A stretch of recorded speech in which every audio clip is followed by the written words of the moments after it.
Bonjour à toutes et à tous, j'espère que vous allez bien. Nous sommes le 31 décembre 2022 au Québec. Je sais que la majorité de ceux et celles qui me suivent ont comme vœu d'immigrer au Canada en 2023 et je souhaite vivement contribuer à la réalisation de ce rêve d'une façon ou d'une autre. Mais sachez ceci, même si en 2023 ce vœu n'est pas réalisé, baissez jamais les bras, focussez et continuez toujours à chercher et là, un jour, votre rêve sera réalisé, c'est certain. Merci et bonne année. Tel que convenu ou tel que promis, nous allons continuer dans cette série de vidéos qui va vous montrer comment il faut faire une bonne recherche d'emploi au Canada. Et les méthodes que je vais décliner dans mes vidéos vont être applicables à toutes les provinces, peu importe, mur à mur, dans tout le Canada. Donc, si vous désirez vraiment avoir le contenu au complet de présentation sur comment obtenir un contrat de travail au Canada, vous devez vous abonner à ma chaîne YouTube. Je commencerai les vidéos sur ma page Facebook, mais je les finirai. En réalité, tout le contenu sera déposé sur ma chaîne YouTube. Donc, si vous ne vous abonnez pas à ma chaîne, vous ne pourrez pas avoir le contenu au complet. Et c'est de cette façon que je vais pouvoir vous offrir le contenu de qualité et gratuitement. Donc, j'ai dit dans la précédente vidéo que nous allons commencer à répondre à la question comment obtenir un emploi au Canada, comment faire une recherche d'emploi efficacement. On ne va pas sauter directement dans le sujet, mais avant ça, on va très rapidement regarder tout autour quelles sont les questions fondamentales auxquelles il faut forcément répondre pour savoir quel chemin prendre. Parce que pour moi, c'est comme si nous sommes à la croisée des chemins ici. Voyez-vous, quand vient le moment de décider, de choisir d'immigrer au Canada, c'est la croisée des chemins. Et la question qu'il faut se poser en commençant, c'est je m'en vais faire quoi au Canada? Ça, c'est très important. Pourquoi je veux immigrer au Canada? Vous savez, il y a une personne proche qui un jour m'a dit, Mathieu, je viens au Canada l'année prochaine. Et la première question que je lui ai posée, je dis, tu viens faire quoi? Mais il a mal pris. Il a mal pris. Alors qu'en réalité, c'est la réponse à cette question qui va nous permettre de savoir, qui va me permettre de savoir comment il faut le guider. Parce qu'il y a plusieurs façons d'immigrer au Canada, voyez-vous. Donc, en répondant à cette question, vous saurez quelle est la meilleure façon, quelle est la façon qui correspond le mieux à votre situation, à votre vie professionnelle, à vos capacités financières, tout ça. Donc, comme je l'ai dit, il est très important de pouvoir répondre à cette question. Mon objectif dans cette vidéo n'est pas de répondre à cette question à votre place. C'est vous qui allez répondre, mais posez-vous d'abord cette question. Pourquoi je m'en vais au Canada?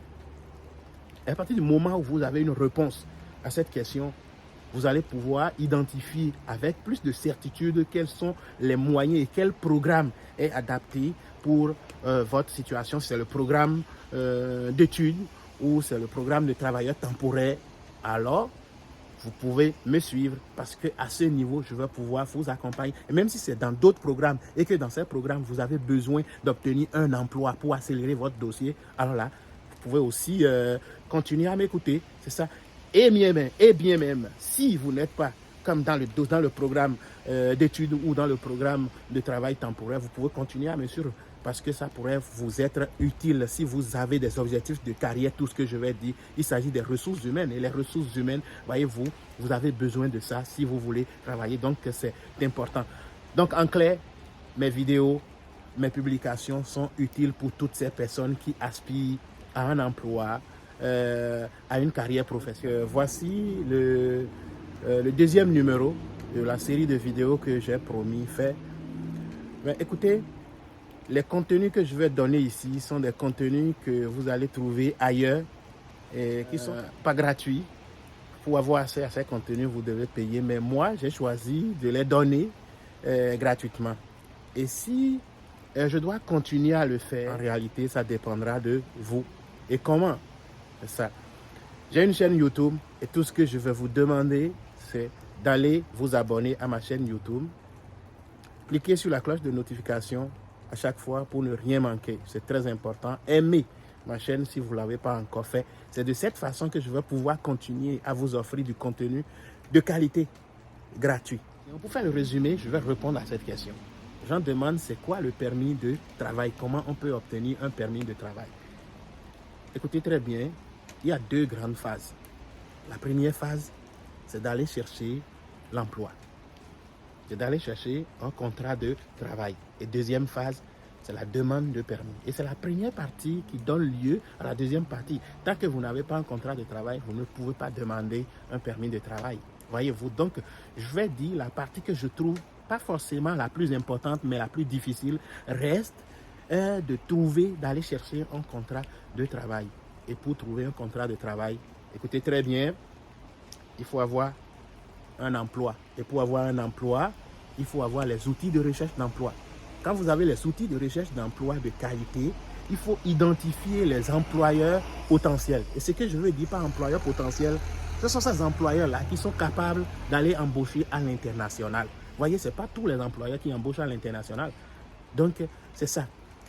Sinon, vous envoyez votre CV un peu partout, vous n'aurez jamais de réponse. Des employeurs qui ont un peu de considération pour vous vont vous répondre juste un petit message, nous n'embauchons pas à l'international, sinon on ne vous répond pas. Donc c'est très important, identifier les employeurs qui embauchent à l'international.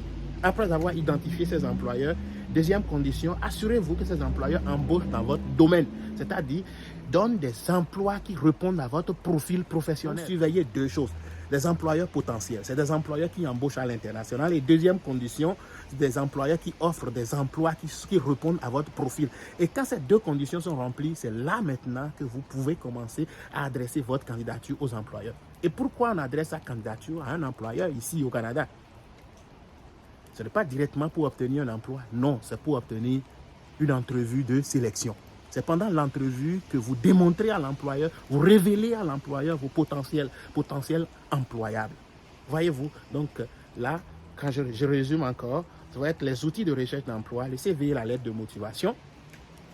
Ensuite, identifier les employeurs potentiels, s'assurer que ces employeurs offrent des emplois qui répondent à votre profil et là, vous pouvez postuler. Et enfin, vous décrochez une entrevue. Assurez-vous de réussir votre entrevue de sélection comme dans le contexte québécois-canadien. Et c'est là que vous pouvez prétendre à un contrat de travail, à une promesse d'embauche. Et quand vous avez une promesse d'embauche, c'est que vous êtes à la porte quasiment du Canada. Et la prochaine étape, ça va être les outils de recherche d'emploi. Merci et à bientôt.